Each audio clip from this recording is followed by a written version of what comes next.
Hi, Marilyn here. We're back and ready to piece the Saturday Sampler, and we're doing our flying geese border. So first we're making a bunch of flying geese, 48 total actually if you're doing a full pieced border.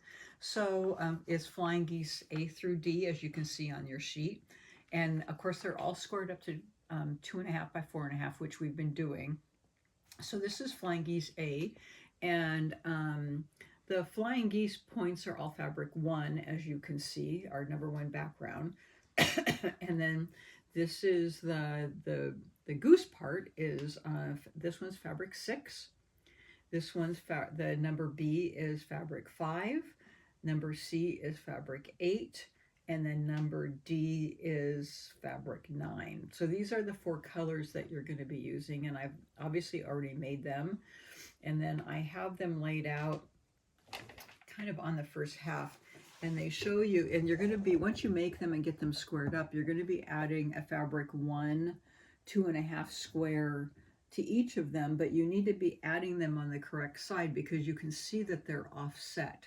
So here you're going to be adding your fabric 1 geese as diagram below, press to fabric 1 and stack the pressed geese and stack all of the same kind, and pay close attention to the sets of geese with the asterisks, only because they're offset in a mirror image. So this is the first stack, which is offset in this fashion, A, B, C, and D.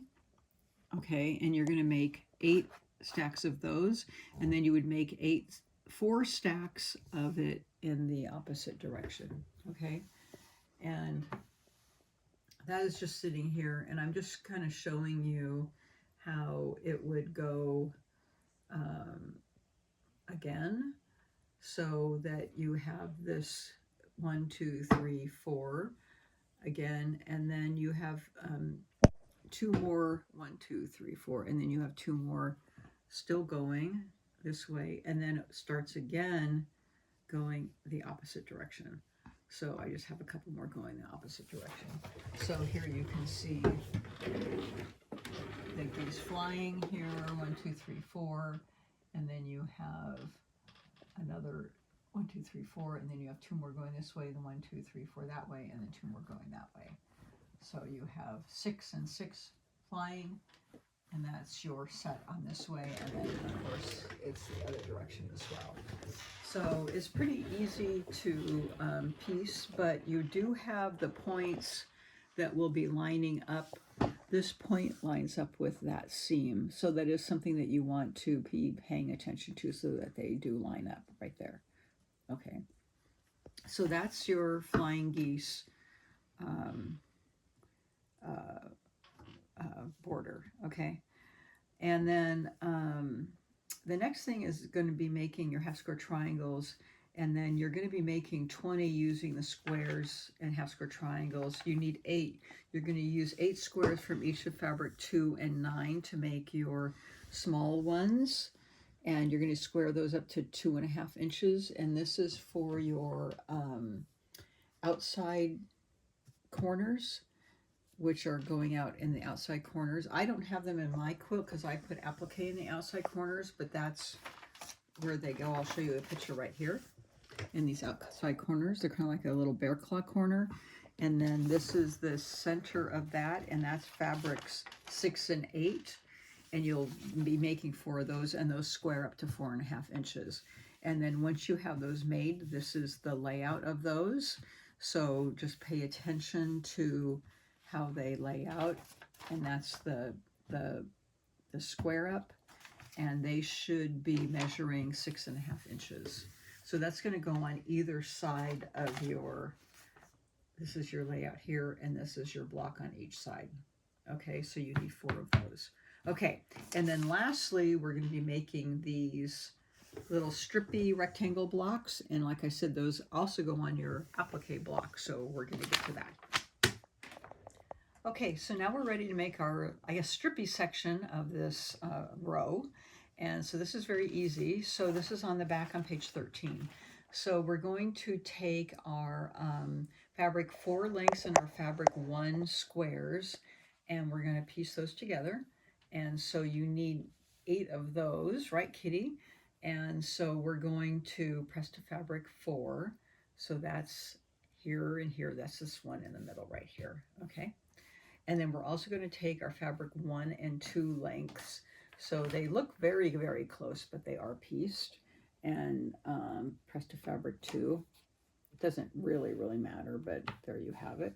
And then we were going to piece those together. And these should all measure 2.5 by 11.5. So we have those put together. Now you want to, before, I actually didn't piece these together at all. I laid them out because they are going to be mirror images. So pay attention to this picture here, because you have the one that are the very light ones, your fabric 1 and 2s on the left side here, and then your 1 and 2s on the right side on here, and then your fabric 1 and 4s are in the middle, and then very last you have your fabric 7. This one is on the right hand side and this one's on the left hand side. So you're going to have 4 of them looking like this and 4 of them looking like this, okay? And then you're going to be pressing towards fabric 7 on all of these. So here's this one. They should all be measuring at the end 6.5 by 7, 6.5 widthwise, lengthwise 11.5, pressing towards that way, okay? So make 4 each, mirror image. This one I didn't press yet, but I just wanted to show you the layout here. Okay, so that's the layout. And then once you have that done, of course, they're going to be flipping this way so that the light is on the top. Your pieced flying geese are in the middle, or applique if that's the case. And then you would have your little corner flowers, they're calling them, sitting right here. You do have a little row that would match right there. That little seam is going to match right there. For mine, I had an applique flower in the corner, and I'm going to be demoing this applique flower right here. So my applique flower would go right in the corner here. Okay, so that's that there. So otherwise, depending upon what you're going to do, that's where that's going to fit, but it's all going to be the same. So there you have that. And then it will show you that those go, I don't know that they say what the final size is here, and I don't think that they do say what the final size is. But they do have the length of your inside cuts, so that should be the length of this. So we'll have to go back and look at that. So actually it's 46.5 inches should be that piece side without those on it. That should be 46.5 inches. Then added to that should be 60.5 inches based on this. So anyways, once you do that, you're going to be adding your cut inside border to here. So you have this inside border to add here, and they have that, and you're pressing, I would be pressing to the small border that you just added, and then you're going to be adding one side on, and then you're going to be adding your little flower corner on it, and then you're going to be adding your outside border on it, and it will tell you how big to be pressing this. Actually, it says here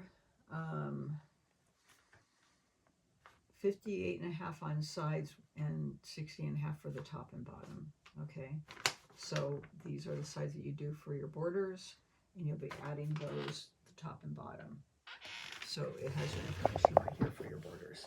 Okay, so there you go. If you're going to be doing applique, we're going to be, like I said, be doing that on a separate video. So if you're doing that or both, I'll see you back for that.